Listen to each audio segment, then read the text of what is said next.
Hello everyone, नमस्कार। आप सभी का स्वागत है केएमटी न्यूज पर। आज हमारे एक मुलाकात एपिसोड में प्रभाग 17 से पूर्व पार्षद रह चुके प्रदीप पटोले सर मौजूद है। सर, आपका वेलकम है, स्वागत है। सर, आपका एजेंडा क्या है इस बार का चुनाव लड़ने का प्रभाग 17 से? नमस्ते, जय भीम। मैं केएमटी न्यूज का बहुत बहुत धन्यवाद करता हूँ कि उन्होंने मुझे मेरी प्रतिक्रिया सुनने के लिए मुझे इस इंटरव्यू में आमंत्रित किया। आपने मेरा विजन पूछा है कि आप प्रभाग 17 से क्या करना चाहते हो, तो मुझे जो प्रभाग है, हम जिस प्रभाग से आते हैं, प्रभाग 17 स्लम से सिविल लाइन का सफर हमें तय करना है। एक्चुअली नगर परिषद ने आईयूडीपी एरिया के माध्यम से ए बी सी 3 ब्लॉक विभाजन किए थे और रेसिडेंशियल पर्पस के लिए बेघर और गरीबों के लिए वितरित किया हुआ लेआउट था वो। जिस लेआउट में जो पर्पस था, रोड, नाली, रास्ते और मूलभूत सुविधा पहुंचाने के बाद सहायक नगर रचना को त्रिमासिक अहवाल सहायक नगर रचना को भेजना अनिवार्य था, जो कि नगर पालिका ने उस चीजों की तरफ दुर्लक्ष्य किया। इस वजह से आईडीपी एरिया पिछड़ते जाने की वजह से जो डेवलपमेंट 25 साल पहले होना था, उस डेवलपमेंट को आज करते करते करते करते कुछ चीजें बची है और कुछ करने की कोशिश जारी है। क्योंकि हम जब नगर परिषद में जाते हैं नगर सेवक करके, मैं इसके पहले था नगर सेवक, तो 36 नगर सेवक वहां पे थे, मनोनीत 3 पकड़ के, बॉडी 36 की थी। तो सभी को निधि डिवाइडेशन करके दी जाती है, परंतु कुछ अपनी प्रक्रिया प्रस्ताव तैयार करते करते हम कुछ ज्यादा लाने की कोशिश करते थे। हम कई वार्ड में कई जगह पे कम रह गए, लेकिन आगे में जो जो भी अभी यहाँ तक हम सीखे नगर पालिका में प्रस्ताव कैसे तैयार होता है, ठहराव कैसे बनते हैं, निधि कहाँ से आती है, निधि कैसे आते हैं, और इस चीजों का सीखने के लिए हमारे पास, अगर राजकारण में रह के कुछ सीखना है और काम करना है जनता का, तो इस चीजों को सीखने के लिए बावनकुड़े साहब है। जिस प्रकार सुबह से लेके शाम के सोने तक, रात के सोने तक, वो आखिर के दिन दुबड़ा आखिरी के आदमी का सोचते हैं कि मैं समाज के लोगों का उद्धार कैसा कर सकूं। इस आपकी आपकी मेरी बात को विचार को योजना में दृढ़ निश्चय करने का जो संकल्प है, माननीय बावनकुड़े साहब का है। और माननीय बावनकुड़े साहब इस नागपुर जिले के पालक मंत्री है। पालक मंत्री रहते हुए उनके पास 1200 करोड़ के अधिकार जिले के विकास के लिए।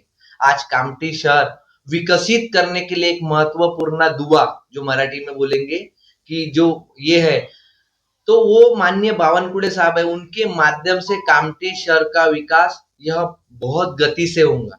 आप देख सकते हैं कि जो ग्रामीण में 1000-2000 संख्याओं के गांव रहते हैं, उस गांव में लिखा रहता है कि हमारी गांव का नाम ये है और गांव की लोक संख्या ये है। हमारा शहर, जिसको बैठने में 1927 से 2027 में 100 साल पूरे होने वाले हैं, उसमें यह नहीं लिखा है कि कामठी नगर परिषद हद में आपका हार्दिक स्वागत है और कामठी शहर की लोक संख्या ये है। कामठी शहर में आपका हार्दिक स्वागत होने के बाद कामठी शहर की हद यहाँ समाप्त हुई है। ये सारी बेसिक चीजों के लिए भी 100 साल में ये चीजें हो नहीं पाई। इसका कारण कौन है? दवा खाने के जैसी माननीय बावनकुड़े साहब ने निधि दी थी। आपकी जानकारी के लिए मैं शहर के लोगों को बताना चाहूंगा कि माननीय साहब ने निधि तो दी थी, लेकिन कामठी शहर की स्थानिक स्वराज्य संस्था ने यह जो निधि है उसका वापर नहीं कर सके। आरोग्य सेवा को मिली हुई निधि सरकार को वापस जाना, यह कितनी बड़ी दुर्भाग्यपूर्ण बात है। आरोग्य सेवा ये ईश्वर सेवा है, इसके निधि वापस जा रही है। मतलब आप तो नाम आपकी ये मतलब ये है कि आप खर्चा नहीं कर पाए। मतलब देने वाला तैयार है, लेकिन करने वाली स्थानिक स्वराज्य संस्था में जो नियोजन होता है, जो बैठक होती है, उसमें ये निधि खर्च नहीं कर पाए। कितनी नासुड़ी बात है कि आप आरोग्य सेवा के पैसे खर्च नहीं कर पाए। आप जानकारी निकालेंगे ना। आज अगर हम नगर पालिका में मैं नगर सेवक करके लड़ी रहता था, तो विकास होने में मुझे तकलीफें आती थी। इसलिए मुझे हमारे मैं भाजपा का नगर सेवक था, भाजपा की तरफ से चुन के आया था। मुझे मेरे एरिया के लोगों ने संधि दी, परंतु नगर अध्यक्ष कांग्रेस के थे। उसके बावजूद हम काम करने में अग्रसर रहते थे, क्योंकि जिस प्रकार अनेकों को बुरे व्यसन का शौक रहता है, उसी प्रकार हमें ये व्यसन का शौक है कि हम अपने प्रभाग में ज्यादा से ज्यादा काम किस प्रकार ला सकेंगे।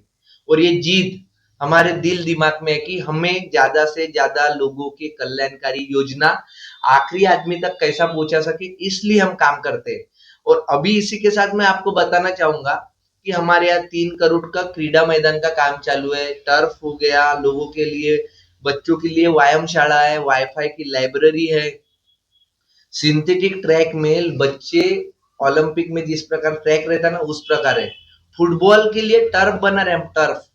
आप नगर पालिका का सिक्का देखेंगे ना, 2 बंदूक और एक फुटबॉल का निशान है। फुटबॉल का निशान यानी कामठी शहर की प्रसिद्ध गेम। तो क्या किया है कामठी शहर के स्थानिक स्वराज्य संस्था ने, आज तक एक फुटबॉल का टूर्नामेंट नहीं रखा, सादा टूर्नामेंट। 2 बंदूक है। एक कामठी शहर में ट्रेनिंग सेंटर नहीं है बच्चों के लिए कि आप इसमें तैयार हो। ये सारी चीजें कौन करेगा? तो ये सारी चीजें स्थानिक स्वराज्य संस्था में बैठने वाली जो बॉडी है, वो इसका पाठ पुरावा करेंगी, फॉलो करेंगी। और हम जो है ना, बच्चों के, आज मोबाइल का जमाना है, मोबाइल लोग वापरते हैं, बच्चों को मोबाइल देते हैं। ये मोबाइल से बचने के लिए हम अनेक प्रकार की थीम बनाना चाहते हैं। महिला सक्षमीकरण, अगर इस महिला ने ये किया तो आप क्यों नहीं कर सकते। हम संविधान पार्क बनाना चाहते हैं। संविधान पार्क यानी अनुच्छेद और परिशिष्ट की माहिती, जब कॉम्पिटिटिव के लड़का वहां पढ़ने जाएगा तो 2 मार्क का कवर करना चाहिए। हम महापुरुषों का पार्क बनाना चाहते कि ये महापुरुष अलग अलग धर्म के थे, अलग अलग समाज के थे, लेकिन इनके विचार समाजों को घड़ाने वाले थे। इनके विचारों से जियो, ये विचार आखिरी के आदमी तक पहुंचाना है। इसलिए इस थीम पार्क का निर्माण करना चाहते हैं। उसी प्रकार हम नॉट एक्सक्यूज पार्क, मतलब आप कारण मत बताओ, काम करो। पैर नहीं थे एवरेस्ट चढ़े, आप चावला मैडम की स्टोरी पढ़ेंगे तो आपको मालूम है। ऐसे काफी सारे 8-10 स्टोरी रहेगी जिनको अपंग तत्व आया, उन्होंने अपने जीवन से हार नहीं मानी और उन्होंने कामयाब बन के दिखाया। फिर आपके पास हाथ है, पैर है और सब कुछ है, तो कारण मत बताओ, नॉट एक्सक्यूज। कारण बताना नहीं, काम करना है। ऐसा पार्क बनाने की हमारी इच्छा है। हम डिजिटल आंगनवाड़ी बना रहे बच्चों के लिए, जिससे अनेक योजना आखिरी आदमी तक आंगनवाड़ी सेविका, आशा वर्कर के माध्यम से पहुंचाई जाती है। तो ये सारी चीजें, आपका लड़का पढ़ाई में होशियार है तो वो लाइब्रेरी में जाएगा। अगर एखादे का लड़का वो खेल कूद में होशियार है तो मैदान में जाएगा। ऐसी हमारी संकल्पना है आगे आने वाली इसमें। ये आपका एजेंडा था कि ई लाइब्रेरी बच्चों की शिक्षा के लिए और ग्राउंड फुटबॉल, ये आपका एजेंडा बहुत अच्छा है। लेकिन सर एक तीखा सवाल ये है मेरा कि आप पूर्व पार्षद थे, तो कुछ लोगों का ये कहना है कि वर्क नहीं हुआ, तो क्या आपने जो वर्क की है उसका कुछ विवरण 2-4 शब्दों में बता दीजिए। वर्क का कारण ऐसा है कि स्थानिक स्वराज्य संस्था है। मैं एक नगर सेवक करके चुन के आया था। नगर सेवक यानी नगर का सेवक, मतलब प्रभाग नंबर 16 पुराना। तो वो प्रभाग नंबर जो भी था 16, आज 17 है।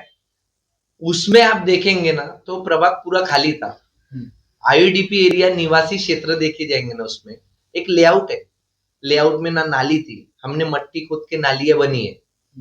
तो पूरा ब्लॉक खाली था और ब्लॉक खाली होने के बावजूद हमको निधि मिलती थी। अन्ना भाऊ साठे वस्ती सुधार योजना, वो अधिक निधि मिली। उसके माध्यम से एरिया में जिस प्रकार अपन कोशिश करें सभी एरिया में काम हो, ऐसा कोई एरिया छूटा नहीं है कि जिसमें मैंने कुछ भी काम नहीं किया। थोड़ा किया, कुछ तो किया है, कुछ करने की कोशिश तो की है। बट होता क्या है, जो लीडर लोग रहते हैं वो लोगों की दिशाहीन कर देते हैं। क्योंकि विरोधक का होता है कि आरोप करना, और वो आरोप ऐसा करते हैं कि उनका कोई लेवल नहीं रहता। लेवल ये होना चाहिए कि आरोप करते वक्त उसकी एक लेवल होनी चाहिए, एक मर्यादा होनी चाहिए। मर्यादा पार करके उसके पर्सनल लेवल पे आ जाते कि उसने ये किया, उसने ये किया, ये तुलना करने लगते। तो मेरा भी ये रहेगा इसमें कि काम करते वक्त कम ज्यादा होता है। आप घर के 5 लोगों का पूरा नहीं कर सकते, तो ये प्रभाग है, कम ज्यादा रह गया। मैं आपके न्यूज के माध्यम से ये भी बोलना चाहूंगा कि हमारी कई गलती हुई होंगी तो हम सुधारेंगे। और आज काम करने की जो है, आप वार्ड में घूमे होंगे, कई जगह बना है, कई जगह बचा है, लेकिन ज्यादातर फर्क है। 17 का प्रभाग और आज का प्रभाग, इसमें फर्क है। कोरोना जैसी परिस्थिति में भी हम वहीं पे थे।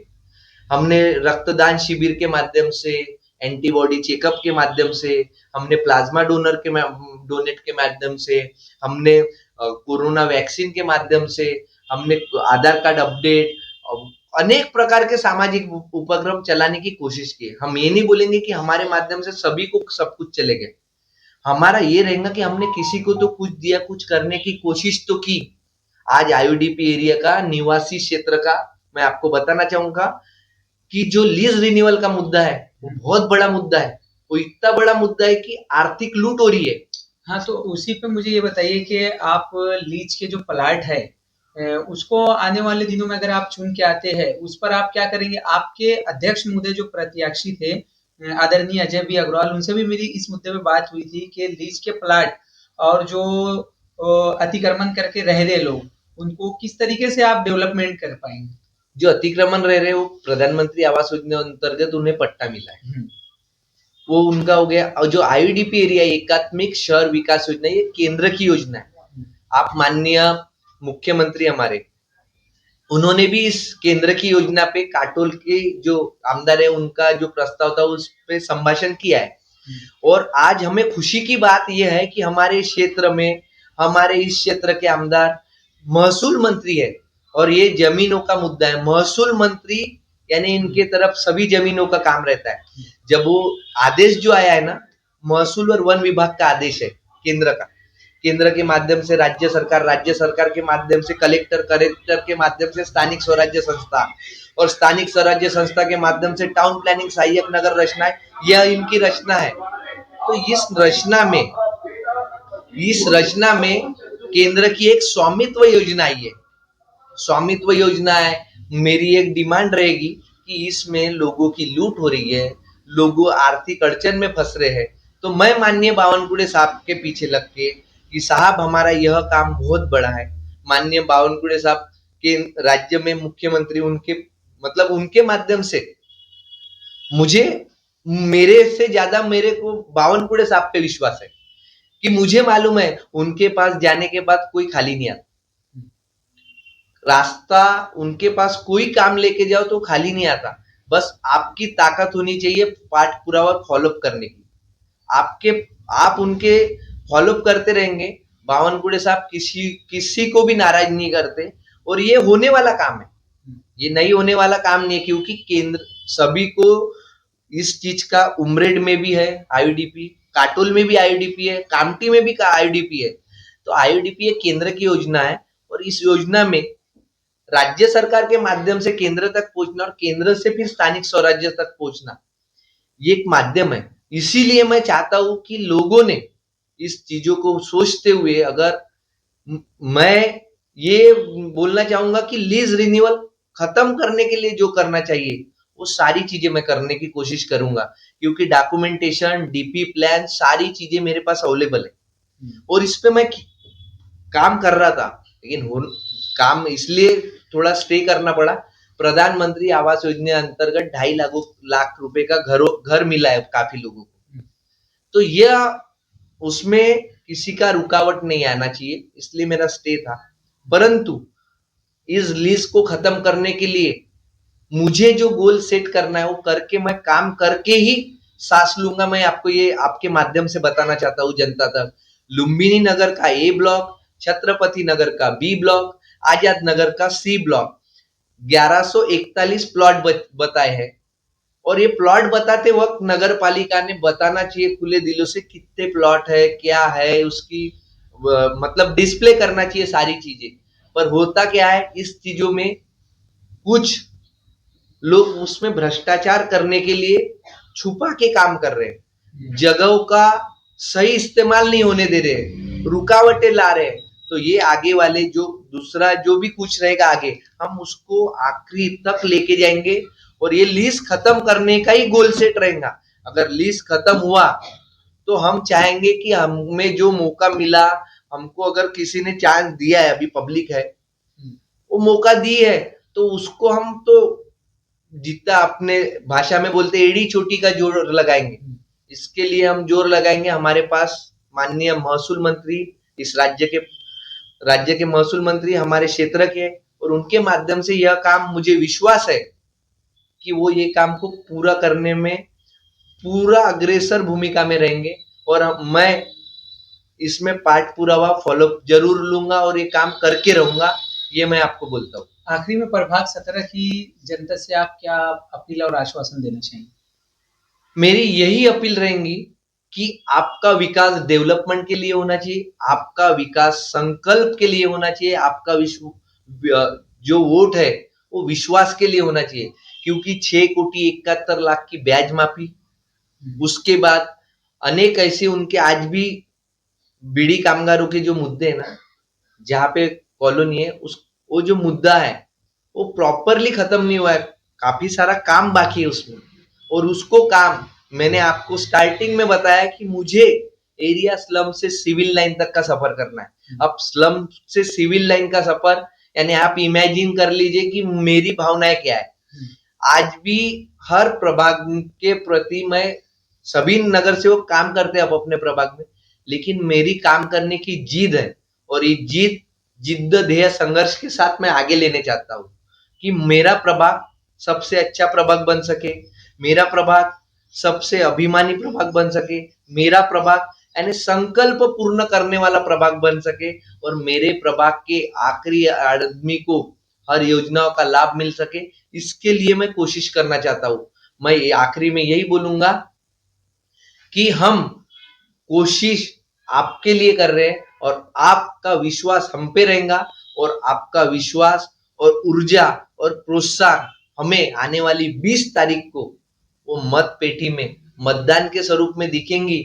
जितना आशीर्वाद और प्रोत्साहन उस पेटी में दिखेगा, वही हम जानेंगे कि हमारे कर्तृत्व का पगार क्या मिला है।